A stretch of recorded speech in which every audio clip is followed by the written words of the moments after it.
What up, Wizards? It's Deb, Mtg. We like it at Magic, and today we're going back to standard, finally, so we can talk a little bit more about rotation, because it's in less than 2 months now, so just like your kids' Mario Kart skills, I think it's time to start taking it more seriously. I've already done one rotation thing on the channel this season. It's a video about all the cards that stay in standard, what get better after rotation. It's a good one. If you haven't seen it yet, I'll leave it in the description. You can watch it after this, make a whole day of it, right? Afterwards, you come over to mine. We can play some GoldenEye, drink some Surge, eat some Starburst, maybe ask your mom if you can stay over. It'll be fun, but today, before we get to all that, fun time ahead, but let's pull it back a little bit. We got to talk today about all the cards that are rotating that I think you should keep, or maybe if you don't have them yet, now's the time, for a variety of reasons. You see, conventional wisdom, fool that it is, tends to state that, card leaves standard, it go down in price, stonks, graphs, all that stuff. Line trend downward, but I actually think that's silly, especially in today's economy in Magic, where like Commander is more of a thing than it's ever been before, and the card quality tends to be so high that standard cards are more likely to see play in like Modern than they used to be, or at least to my mind. Fight me on that. I'll probably concede, but there's also formats like Pioneer and stuff that pop off now that we didn't even have a few years ago. So there's plenty of reasons for cards to stay relatively high even after they leave standard. And those are the cards we're going to be talking about today. All the stuff that I think is going to trend upwards or at the very least hold price after rotation. Is that enough of an intro? Just wouldn't feel right to like kick the theme song after that statement. The pacing's all off. So I guess if I had one more thing to say before I create the artificial illusion of spacing through the magic of editing, sound, and animation, I feel like I should probably also bring up that when I was making this list, a lot of these cards surprised me with how expensive they already are. So you might have a bunch of treasure just sitting in a box moldering. Is that right? Moldering somewhere in your room? I'm not sure, but you know what I'm trying to say here. There's a lot of cards on this list that I didn't know were worth like $5 to $15, $20, right? So again, you might have just money sitting around you didn't even know about, and that's always good news. So I think I've said enough at this point. Let's kick it to the theme song, everybody. It's a good theme song. You guys like this song. Let's go for it. And I'm your favorite Magic Channel's favorite Magic Channel. Best believe that the professor go bananas for my deck techs. I come correct like a porn star, slicing up all these other suckers with my sword mark. And I'm your favorite Magic Channel's favorite Magic Channel. One of the #1 comments on like all my videos is just the lyrics to my own song. So I guess I'm getting the branding right at least. Point in my favor. We got to go ahead and start this list though, because you guys know there's like 25 of these. And an honorable mention because I am who I am, and you tolerate me for that, and I really appreciate you. But I've got to go ahead and get to it with one more final thing I want to say, just a quick note before we get into it. When I was making this list, I had options. I could have either listed from like price high to low, price low to high, something like that, but I decided that would be really boring and dumb. So I figured we'll just mix it up a good bit here, and I'll have weird justifications for why cards are at certain parts of the list. And what would a YouTube list be with all the weird justifications? So I think we did it right here, but let's go ahead and list the honorable mention because I want to list at least like one common in this video somewhere. And I think Kessig Flame Breather is probably the best example of a common that I would buy if I didn't already have a copy of this. I think one is probably all you need unless you want to build Pauper Burn with it, which is a deck that it goes into. Fact of the matter is it's only been printed once right now, and even though it's not like $1 or $2 or $3 or anything like most of the cards you're going to be looking at in this video are fairly expensive, this is easily the cheapest card we're going to be looking at, but I'd pick it up before it gets too much higher, especially if it doesn't get printed anytime soon. But let's dig into the actual list, guys. Number 25 is, as usual, like an honorable mention, right? You don't have to take it seriously, but maybe you should. It's Averbruck Caretaker, another card I just really like, And again, I try to be as objective as possible, whatever that even means for an exercise like this, when I make lists on the channel. But in like, especially in the 20s, I get to list a couple of cards I just like, and Caretaker's definitely one of them. Like Strictly Better Autumn Willow is an exciting Magic card to me, and it's pretty easy to see the appeal of this on a Commander table, right? Because this is going to put counters on at least one of your guys like every single turn, and then it flips over and gives all your dudes hexproof, and like the counter ability gets even better. So kind of a gross card in Commander, but it's also kind of irritating in Commander because it makes everybody keep track of the day-night cycle, and thus makes everyone at the table kind of hate your guts, So nobody likes doing that in Commander, but I think in terms of this card specifically, it's almost certainly worth for you keeping up with, because once this thing flips over, it's an absolute monster that protects your entire team. So it's easy to see why it's $5. I bet you thought this was like a 50 cents card or something like that, but no, it's $5 right now because it's a monster in Commander, and I really don't see that changing just because the card rotates in Standard. Number 24 is the Channel Lands, and the only reason they're all the way up here is because they cost so much. Like a lot of these are really, really expensive, so it's kind of hard to tell you to like buy them now before they go up, because like I really hope these are kind of towards the ceiling of their price, and I also hope they get reprints soon. I know they have like Kamigawa specific names. I actually don't think that keeps them from being reprinted like at all. So you know, we get another like Commander Legends or whatever product they're going to release soon.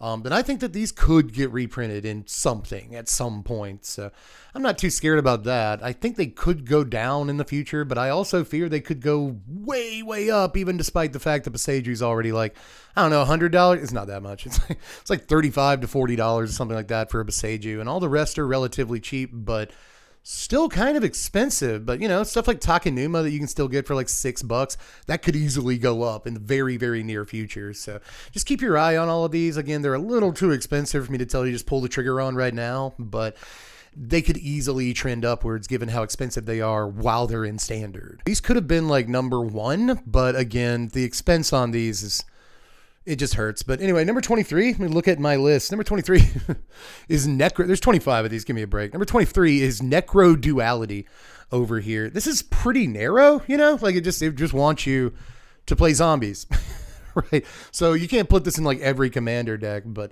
again, there's a reason this thing is $12. This is another one where like the price is kind of high and it keeps me from making it like, you know, top 10 or something like that. But this is obviously one of those cards that already works with tons and tons of zombies. And something else that we'll get to in just a second. It'll be a separate point. But this also, just this card existing in a bunch of other zombies cards, but especially this one, means that like every zombie they print for the rest of time, you'll have to be like, is this good with Necro Duality? So, you know, like the chances this card gets even better or becomes part of even more broken combos is actually relatively high. And for all we know, we could get the kind of zombie that makes this like modern or pioneer playable, and the price goes through the roof. So again, keep an eye on this one. If you've already got it in your binder, did you know it was $12? I didn't. It was $12. I thought it was like maybe $6, you know, but no, it's twice that, because the card is absolutely righteous and works with changelings too. There, I got their comment section. We did it. It works with changelings. And we're actually about to go back to Lorwyn in the next year or so here. And Lorwyn, in case you didn't know, has a bunch of changelings on it. We don't know if the new Lorwyn is, but I'm pretty sure they're going to revisit a changeling as a creature type, and that makes cards like this much better too, typically. So this one could easily go through the roof in the future. And even if it doesn't, that price is going to shamble right along for a good while, I think. But moving on to number 22, it's Chandra Dressed to Kill. I didn't realize this was $8. The list is quickly becoming cards Dev didn't know were expensive, but this actually sees play even outside of Commander, although extremely sparing, but it is a nice little Commander Planeswalker for only 3 mana. You know, it doesn't see all the play in the world in Standard, although it has from time to time. It's really much more a Commander Planeswalker. And again, the occasional other format, but I don't think like it's like the best card in Pioneer or anything. But, you know, again, as far as Commander playable Planeswalkers go, this is actually relatively high up on that list, which means it's $8 freaking dollars. This is another one I would have thought was like $2 Planeswalker. Not at all. It's $8 for a Chandra. And again, I don't necessarily see that going down. And number 21 is Cemetery Prowler, which is $6, at least as of June 7th, 2024, which is when I gathered all the prices for this. Maybe I've already put that in text earlier on in the video, but just in case you're cooking or driving as you listen to the video, now you know when these prices were determined. But $6 is way higher than I thought this is going to be. So it's a fantastic card in Commander. You know, there's a lot of really good 3-drops available to green decks in Commander, but not all of them give you this kind of cost reduction on this kind of body and let you mess around in graveyards and even kind of have a relevant creature type depending on what else you're doing in your deck. So there's a lot of cool stuff about this. It is one of the most expensive of this kind of cycle of creatures that we saw in this set. And again, that is for a reason. This helps you do some pretty broken stuff in Commander because cost reduction is always good. Number 20 is kind of a weird one. It's Play with Fire. This card's been over $4 for like more than a year at this point. So it's going to hold for a while, but I also think that this is one of the cards that's most likely to get reprinted over and over and over throughout time. But I guess counterpoint to that is that it's already played not only in Standard, it's about to rotate in that format, but it's also played in like Pioneer and Modern. It's played in Commander for what that's worth too. It's just the best shock variant of all time. So you play 4 if you're in a format where you can play 4, and you play 1 in a format where you can play 1. So there's a lot of different formats and a lot of different folks play with fire. But again, I would not want to get burned on this one. I feel like it will probably get reprinted a bunch of times. But if you absolutely must have a play with fire, just know that they are approaching $5 for almost no real reason, with no real signs of stopping. But number 19 is Cultivator Colossus. This is $12. really only saw play on content creators' YouTube channels. We did a lot of funky stuff with this card all throughout Standard, but really didn't make a big wave in competitive formats. But there are modern decks, Pioneer decks that will occasionally mess around with this. But that said, this is mostly a massive force in Commander. People love their big green creatures with ridiculous ETB triggers that ramp them and draw cards. Obviously, it's a ridiculous card in that format, and people do play it. So it's held pretty steady at $12. And after it rotates, the set's not getting open like ever anymore, and I just think this thing is probably going to trend at least a few dollars upwards in the next few years. But then again, everyone that opens their mouth about MTG finance on YouTube is wrong, so that definitionally includes me. I guess we should move on, though, to this video is for fun. We'll move on to number 18, which is Toxrill the Corrosive at $16. This is a boss commander right now and for the rest of time. So it also works in the 99 of anything that it fits into, like, fairly well. It's the effect on the table this card has once it's down is pretty righteous, but this is also obviously a ridiculous commander too. So $16 actually makes a good bit of sense. It's an awesome reanimation target too. There's all kinds of stuff you can do with this. It's actually in the sideboard of decks in competitive formats that aren't standard, but not super often. That doesn't justify the $12 per $16 price tag or whatever. But again, this is one that it's really hard to predict if it's going to go up or down. But if it's already this much and it's about to rotate Standard, I really don't know that it's going to plummet anytime soon at the very least. And if you disagree, I'll slug you. Number 17, it's Olivia Crimson Bride here. This is only about $5.50 right now, and it's Mythic, so it's not like the highest price in the world.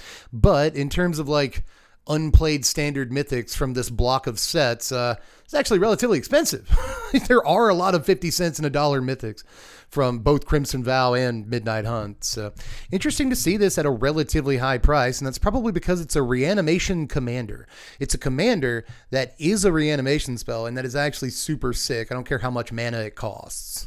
Number 16 is the most expensive card on the list that isn't a channel land. It's Kodama of the West Tree here at number 16. This is $20 to buy this card right now. It's kind of a lot. It costs you one adult dollar bill, $20 to buy this card.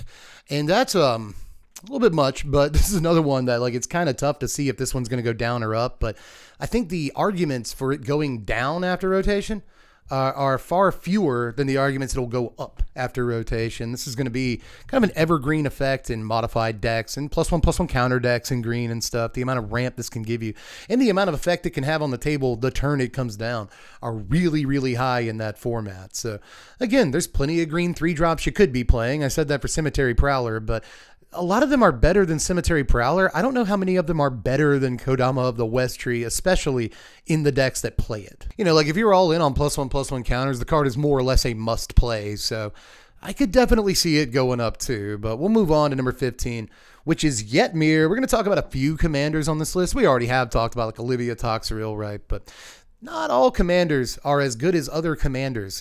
And so some commanders are going to occupy different slots on the list. And as far as Yetmir goes, I just think it's like the best Naya tokens commander imaginable. So, it's already over $5.50 right now to pick up a copy of this. And again, I really don't think that's going to be any different at the very least a few months from now and could easily go up a couple of years from now. Number 14 is an offer you can't refuse. This is another $4.50 uncommon, and I'm pretty sure it's the final uncommon on the list too, but this sees play in a bunch of competitive environments as a matter of fact. Did you know? Also kind of a sideboard card in some decks, but there are also kind of specialized decks that want to counter their own spells with this. Not a whole lot of them, but they do exist in other formats. It's also somewhat playable in Commander, and some people do that. So again, this is another one that probably holds some value, a little bit like Play with Fire. They're actually similar prices. I think they're both like right at $4.50 right now. But this one I actually think has a little less of a chance to get reprinted,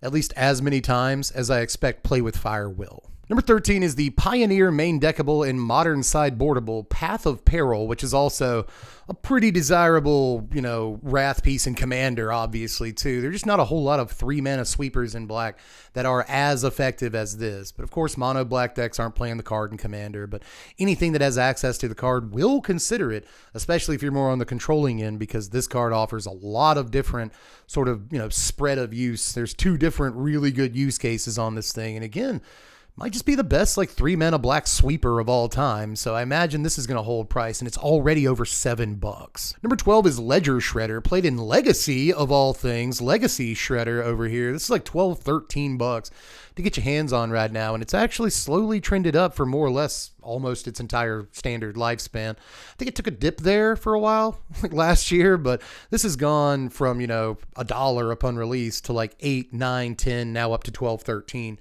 in the current timeline. But most of the price driving here is being done by very old formats on a card like this, and that's actually a massive red flag for a price going way up in the next couple of years. Number 11, our top 10 honorable mention is Hallowed Haunting over here. This is just one of my favorite cards in the format for Commander playability, and that's why it's like $13 to buy this card. It's definitely Commander, just an absolutely kind of busted. Like I'll go out on that limb and say this card is near broken in Commander. I mean, it's fairly easy to do stuff about. It doesn't necessarily do anything the turn it comes out unless you're playing Magic correctly, but right. But still, I do think this is one of those that unless it gets reprinted a bunch of times, and again, generic enough name, blah, blah, it could easily be reprinted a bunch of times.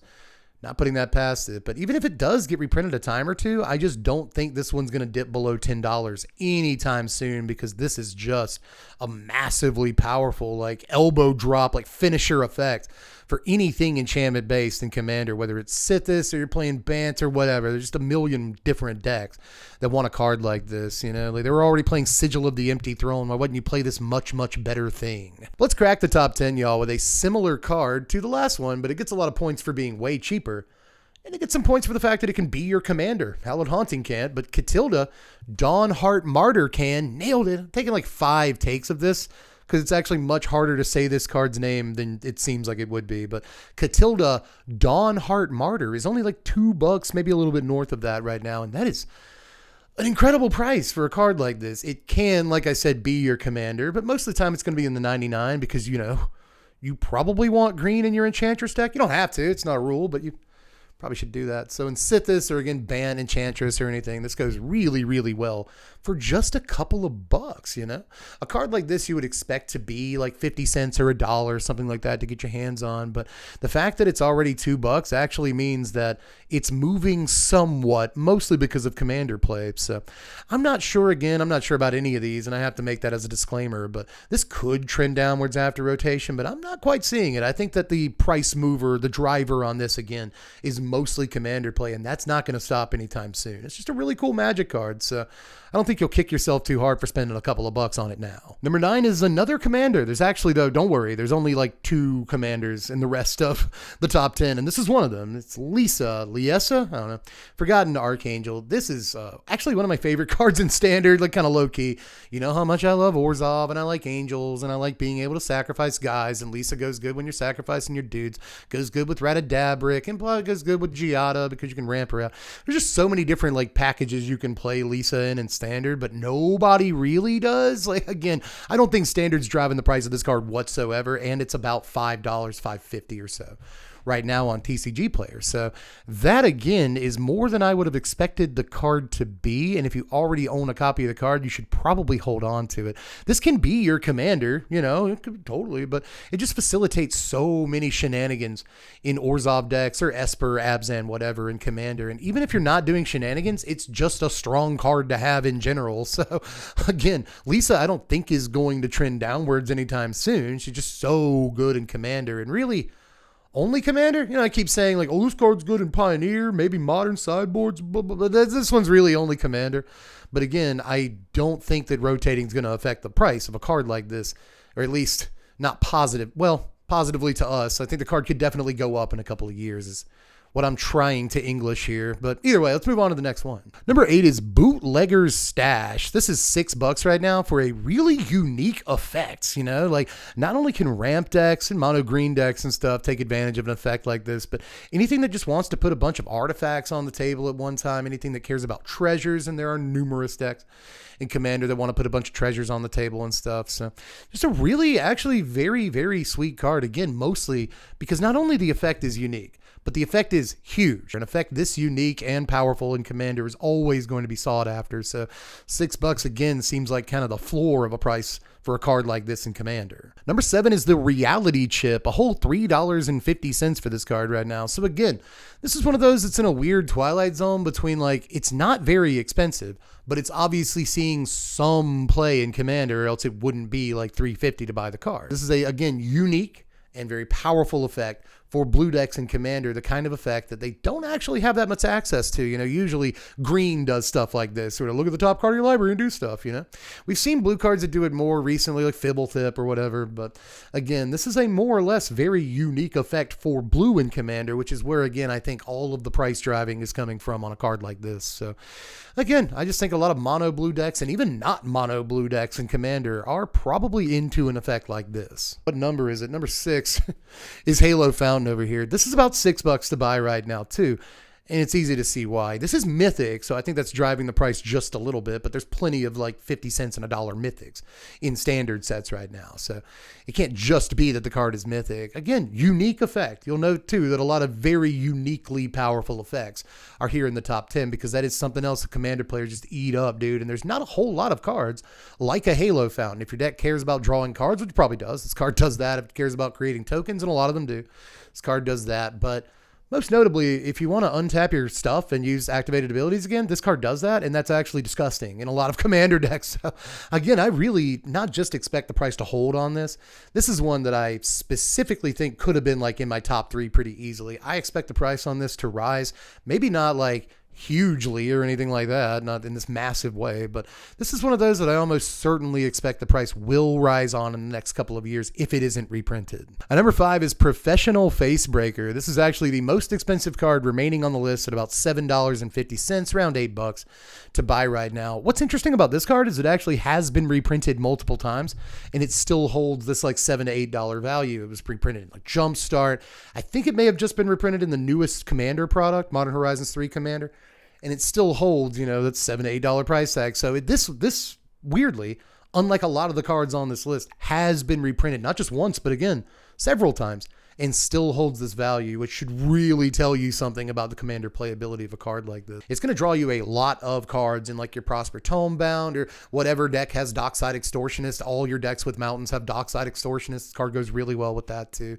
Just a ton of potential card draw in red off of something like this. And it also works really well with anything that like wants you to play cards out of exile and stuff like that. And there's so many places for this card to go. So again, no surprise that it's $7.50, but this is one of the very few cards on the list that I can point out has been reprinted a bunch and has held its price, which again should clue you in. Number 4 is the final Commander on the list. It is Ishin, Two Heavens is One. This is $3 right now, which is a great deal for one of the most popular commanders of all time. Did you know that about Ishin? If you go to EDA Trek right now, this is actually like in the top like 50 commanders and has been almost since it was released. People really, really like this guy. And I do think it's, you know, pretty likely to get reprinted. Like again, they do Commander Legends or something. I think that this is almost a shoe-in to get reprinted. But again, getting reprinted doesn't necessarily mean your price goes down. And once this card is scarce, like I'm talking 5-10 years from now, once this card is much more scarce, I think this is very likely to go up a good bit, just because, again, extremely popular commander in a very popular color combination that doesn't have all the best commanders in the world, right? Just does, again, a very unique thing. There's not a whole lot of panharmonicons for attack triggers, you know what I mean? So again, uniquely powerful card that makes a great commander, has a really like relatively cheap casting cost to actually get going in Commander, can have an effect on the table the turn it comes into play. All the hallmarks for a very Commander playable card, and it already is to this massive extent. So again, I guess I'm done jaw-jacking about it for now, but I would not be surprised at all if this thing went up pretty good in the next few years. I'm keeping that take. That was a pitch perfect take up until the very end. It's going to go up pretty good in the next couple. That was dumb, but otherwise acceptable. So we'll just move on to number 3 here. We're in the top 3, ladies and gentlemen. Number 3 is Augur of Autumn. It's a little less than $5 to grab a copy of this right now, and you probably should. You know, I've talked about green 3-drops a few times in this video, but I think this is kind of the ultimate rotating green 3-drop that's going to see play in Commander.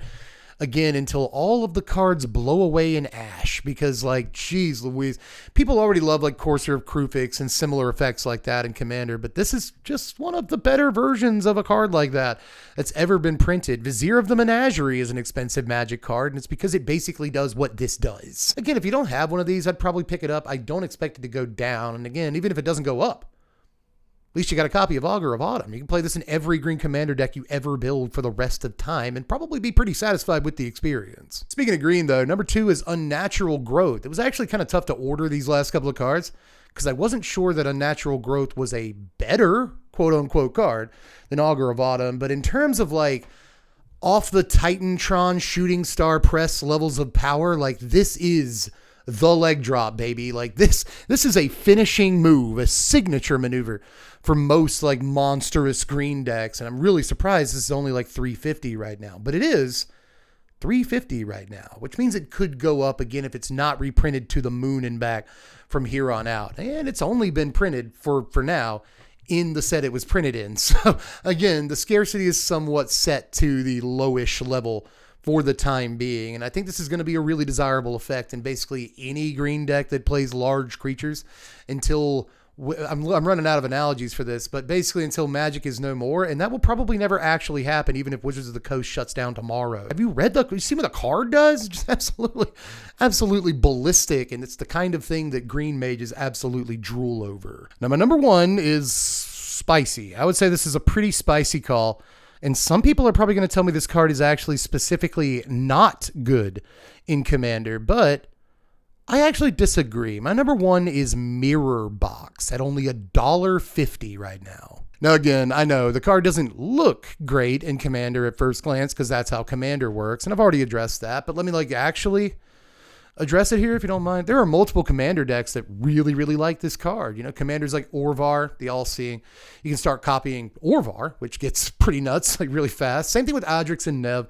If it can start copying itself with its own ability, then silly stuff occurs usually, right? But there's also just Legends decks. Things like Joda and Sisei are probably going to want to employ a copy of Mirror Box, especially if they have ways of copying creatures. And if you're playing Mirror Box, you can start employing those. So that's cool that you can suddenly slot like clones into your Legend deck thanks to this card. It also goes as like a redundant piece mostly in a bunch of Commander decks where the commander has that line of text. There's like 4 or 5 commanders that already have the Legend rule doesn't apply text. And this again is just redundancy. When you don't have your commander out, you can still do tricks. Again, I think $1.50 is the low point for a card like this. Could be very, very wrong. You pick it up for 50 cents a couple of years from now, but something's telling me no, you can't do that. That's basically it, y'all. You know the drill from here on. Just do the YouTube stuff on your way out. Hit the like button. It's shaped like a thumb. It's the one that looks like a thumb. You can also sub to the sandwich. We're always trying to get more subs for our sandwich. You can check out the Patreon if you wanted to, because that's basically how we survive. Only $1 a month to get on the Patreon, and I appreciate you if you're considering it. If you're already a patron, let me just let you know, special part of the video for you because you're a patron. Thank you. Thank you so much. I could not survive if it weren't for you. Does it look like you've maybe lost a little bit of weight, actually? I think your arms definitely look more built today. So there's at least that. Just everything's looking good. I just got to let you know. But anyway, yeah, that's if you want a special Patreon thank for only patrons at the end of the video, then sign up for $1. Either way, that's all I got for this one. Sorry. Just do all the things. Even if you just do one of them. Tell you what, pick one of those things to do and do that. But either way, that's I don't want to give you too much homework. That's all I've got for this one. I'll be back real soon, ladies and gentlemen. I've been Dev from The Place. Thanks for watching, Wizards. Spread love and be kind.